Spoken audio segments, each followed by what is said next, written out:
इसके अलावा blood test की रिपोर्ट 10 मिनट में आ जाती है। इससे शुक्रिया अदा करती है जो इस कदर अहम और ज़रूरी मिशन का हिस्सा बने।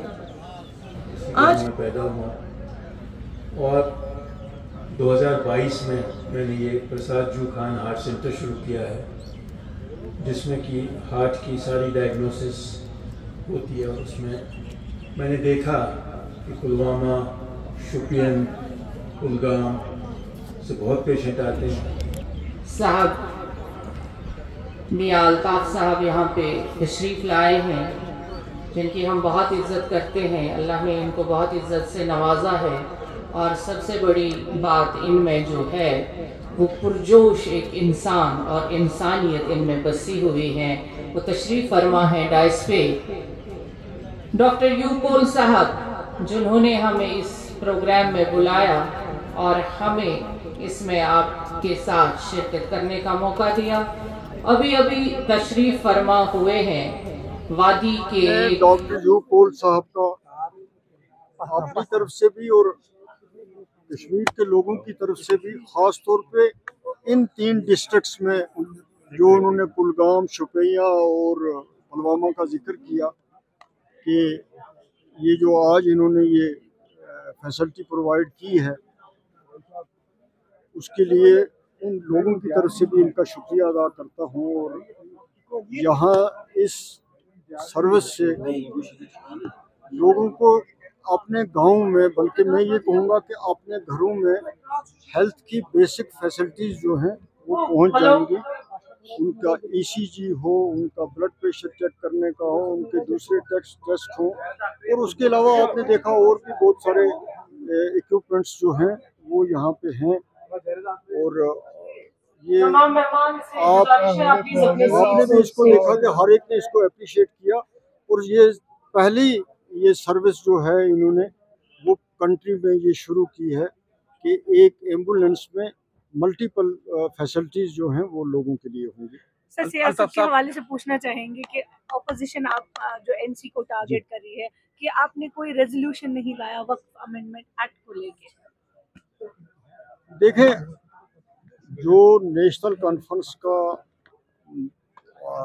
रोल था, जो उसको निभाना था पार्लियामेंट के अंदर, वो मैंने अच्छी तरह से निभाया। जब ये बिल 2 महीने पहले वक्फ की इंट्रोड्यूस हुई पार्लियामेंट में इंट्रोडक्शन स्टेज पे, उस वक्त भी मैंने इसको अपोज किया और मेरिट्स पे किया और अपनी बात रखी, पूरे तरीके से एक्सप्लेन किया।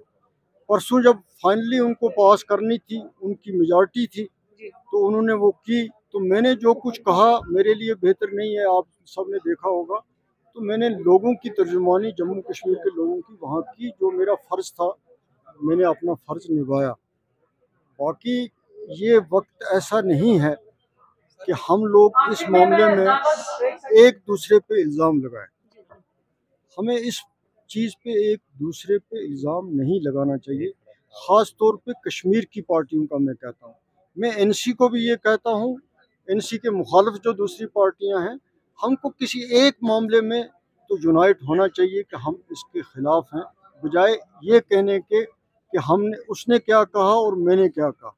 हमको BJP के इस फैसले को सबको इकट्ठे होकर एक्सपोज करना चाहिए और इसकी मुखालफत करनी चाहिए, क्योंकि इससे सिर्फ कश्मीर में ही नहीं है, पूरे हिंदुस्तान में लोगों के सेंटिमेंट्स जो हैं मुसलमानों के, वो हर्ट हुए हैं।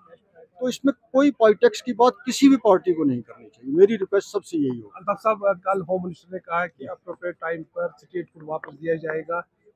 ये कोई माकूल जवाब नहीं है, ये कोई माकूल जवाब नहीं है।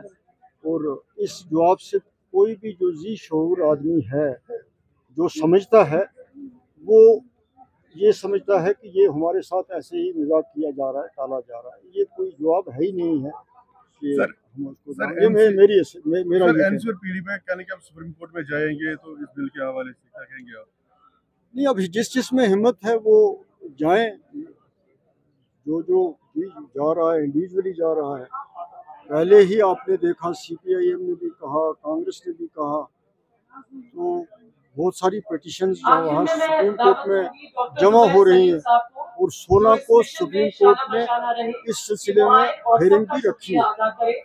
तो करनी चाहिए, एफर्ट्स तो हमें करने चाहिए, हमें इस मामले में अपने खदशात जाहिर करने चाहिए, हमें इस मामले में अपना स्ट्रगल करना चाहिए, लेकिन बजाय एक दूसरे पर करने के हमें वो उन्हीं लोगों को टारगेट करना चाहिए जिनकी वजह से